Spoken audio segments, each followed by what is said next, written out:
चलिए, आज आप लोग भारतीय संविधान की उद्देशिका या प्रस्तावना से अवगत होंगे। यानी जो भारतीय संविधान की प्रस्तावना है उसमें लिखा गया है कि हम भारत के लोग भारत के लिए संपूर्ण प्रभुत्व संपन्न समाजवादी समाजवादी पंथ निरपेक्ष लोकतंत्रात्मक गणराज्य बनाने के लिए उसके समस्त नागरिकों को सामाजिक, आर्थिक और राजनीतिक न्याय, विचार अभिव्यक्ति, विश्वास, धर्म, उपासना की स्वतंत्रता, प्रतिष्ठा और अवसर की समता प्राप्त करने के लिए प्रतिष्ठा अवसर की समता प्राप्त करने के लिए उन सब में व्यक्ति की गरिमा, राष्ट्र की एकता और अखंडता को सुनिश्चित करने वाली बंधुता को बढ़ाने के लिए दृढ़ संकल्प होकर अपनी संविधान सभा में आज तारीख 26 नवंबर 1949 ईस्वी मिति मार्गशीर्ष शुक्ल सप्तमी संवत 2006 विक्रमी को एतद द्वारा संविधान को अंगीकृत, अधिनियमित और आत्मार्पित करते हैं। यानी ये आपके प्रस्तावना में ये बातें सब लिखी गई है। सबसे पहले हम प्रस्तावना से ये जानेंगे कि प्रस्तावना की मुख्य बातें क्या है। तो देखिए, पहला पॉइंट आप सबसे पहले ये जानेंगे कि जो उद्देशिका या प्रस्तावना है, यानी प्रस्तावना को उद्देशिका के नाम से भी जाना जाता है और प्रस्तावना को संविधान का कुंजी कहा गया है, ठीक ना, और संविधान की आत्मा भी कहा गया है। लेकिन यहाँ प्रश्न उठता है कि अगर पेपर में ऐसा प्रश्न आ जाए कि किस भारतीय संविधान के किस मौलिक अधिकार को B.R. अम्बेडकर ने यानी भीमराव अम्बेडकर ने संविधान की आत्मा कहा है, तो अनुच्छेद 32 जिसमें संवैधानिक उपचारों का अधिकार है, यानी B.R. अम्बेडकर ने अनुच्छेद 32 को कहा है। लेकिन यदि प्रश्न ऐसा आ जाए कि संविधान की आत्मा किसे कहा जाता है, तो प्रस्तावना को कहा जाता है, ठीक ना, और इसे संविधान की कुंजी भी कहा जाता है, ठीक ना। यानी प्रस्तावना के अनुसार यानी भारत में शक्तियों का जो केंद्र बिंदु है भारत के लोग ही हैं, ठीक ना, ऐसा प्रस्तावना में माना गया है, ठीक ना। और इससे यानी कुछ वाद हैं, जैसे आपका यूनियन ऑफ इंडिया बनाम मदन गोपाल, ये जो केस है ये 1957 का केस है। इसमें कहा गया कि प्रस्तावना को न्यायालय में प्रवर्तित नहीं किया जा सकता है, प्रस्तावना को न्यायालय में प्रवर्तित नहीं किया जा सकता, ठीक ना। एक और वाद है आपका बेरुबारी यूनियन वाद, ये केस जो है 1960 का है। इसमें कहा गया है कि प्रस्तावना संविधान का अंग नहीं है, इसलिए विधायिका अर्थात संसद इसमें संशोधन नहीं कर सकती है। और इसी वाद में कहा गया है कि जहां संविधान की भाषा समझ में नहीं आती है वहां प्रस्तावना का सहारा ली जाती है, ठीक ना, यानी आपको कहा गया है। अब देखेंगे एक और वाद है आपका केशवानंद भारती बनाम केरल राज्यवाद।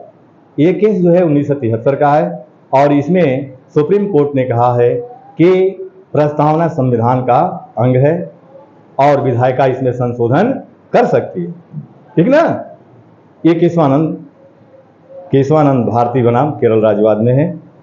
ये केस जो है 1973 का है और इसी में प्रस्तावना को संविधान का मूल ढांचा माना गया है, ठीक ना। अब बाबू देखेंगे कि प्रस्तावना में अभी तक संशोधन हुआ है कि नहीं हुआ है। यानी प्रस्तावना में अभी तक एक बार संशोधन हुआ है, 42वां संविधान संशोधन 1976 ईस्वी, और इसमें 3 शब्दों को जोड़ा गया है, ठीक ना, समाजवादी, पंथ निरपेक्ष और अखंडता शब्द को जोड़ा गया है, ठीक ना। और प्रस्तावना में मात्र 42वां संविधान संशोधन हुआ है। तो इसको मिटा दें, अब इसके जो पॉइंट है उसको लिख कर देख लेंगे आप।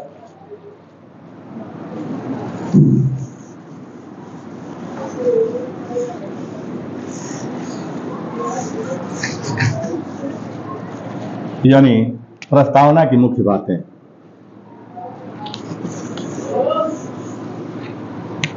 प्रस्तावना की मुख्य बातें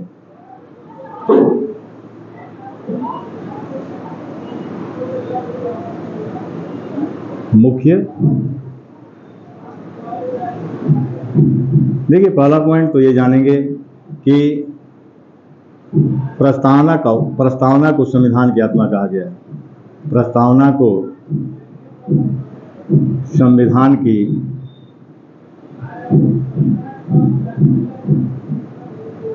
आत्मा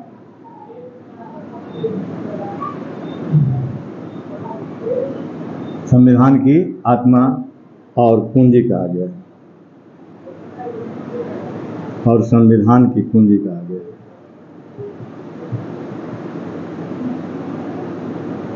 संविधान की कुंजी, ठीक ना।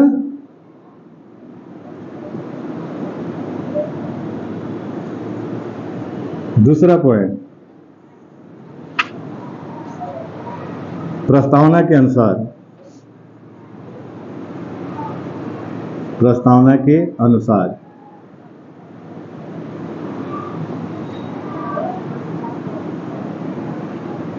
भारत में समस्त शक्तियों का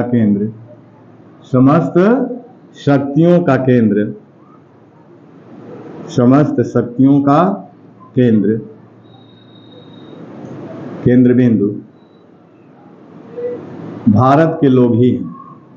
भारत के लोग ही हैं, ठीक ना। ये पॉइंट ठीक, बात का स्वर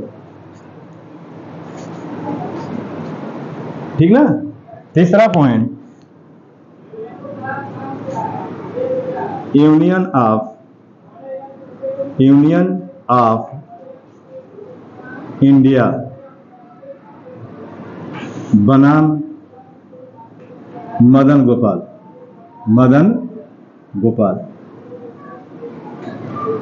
वाद 1957 ईस्वी, ठीक ना। इसमें कहा गया है, यानी इस वाद में कहा गया है यूनियन ऑफ इंडिया बनाम मदन गोपाल वाद में 1957 ईस्वी में कि प्रस्तावना को न्यायालय में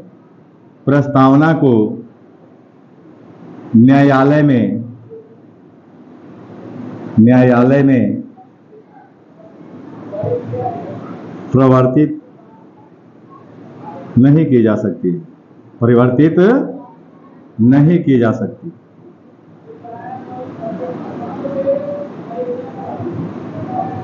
ठीक ना बाबू। यानी किस वाद में कहा गया है कि प्रस्तावना को न्यायालय में परिवर्तित नहीं की जा सकती है?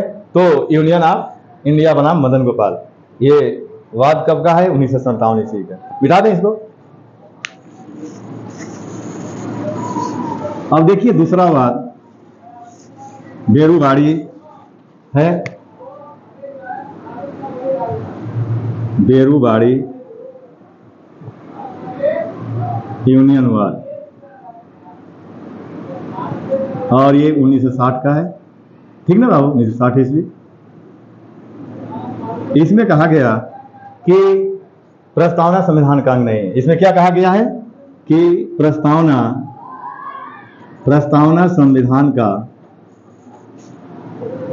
संविधान का अंग नहीं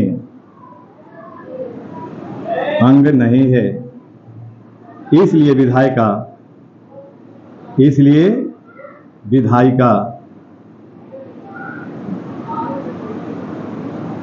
विधायिका अर्थात संसद इसमें संशोधन नहीं कर सकती,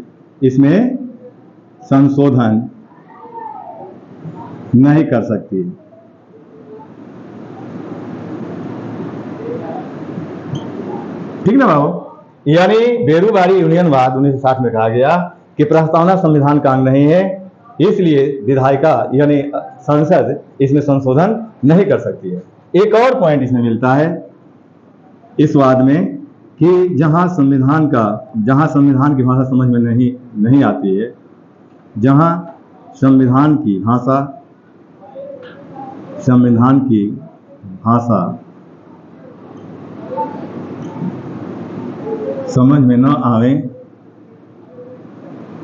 में न आवे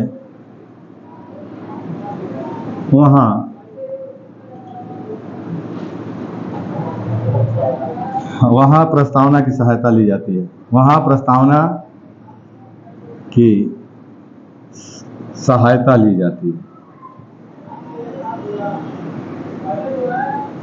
ठीक ना बाबू। यानी ये 2 पॉइंट बेरोजगारी यूनियनवाद 1960 के तहत है। ठीक ना। अब देखेंगे तीसरा बात, केशवानंद भारती बनाम केशवानंद भारती बनाम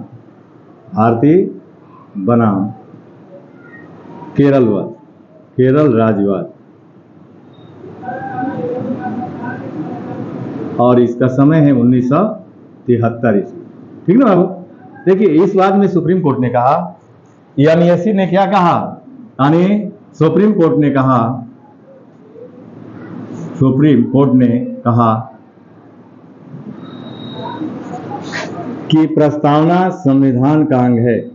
इसमें क्या कहा, प्रस्तावना संविधान का अंग है, संविधान का अंग है, और विधायिका, इसलिए इसमें विधायिका संशोधन कर सकती है। ठीक ना। इसलिए इसमें विधायिका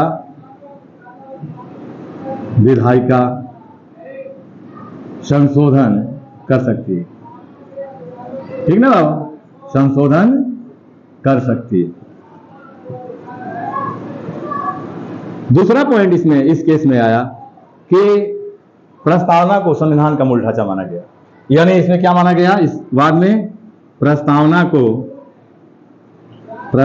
को संविधान का मूल ढांचा माना गया, संविधान का मूल ढांचा माना गया।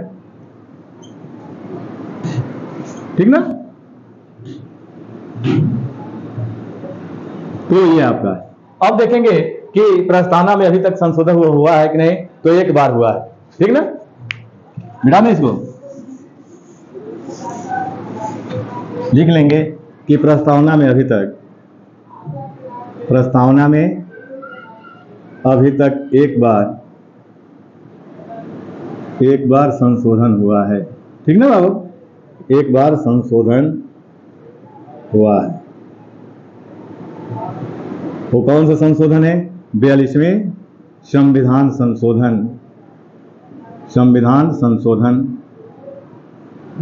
1976 ईस्वी। ये कब हुआ था, 1976 ईस्वी में हुआ था। और इसमें 3 शब्दों को, प्रस्तावना में 3 शब्दों को जोड़ा गया है। इस संशोधन के द्वारा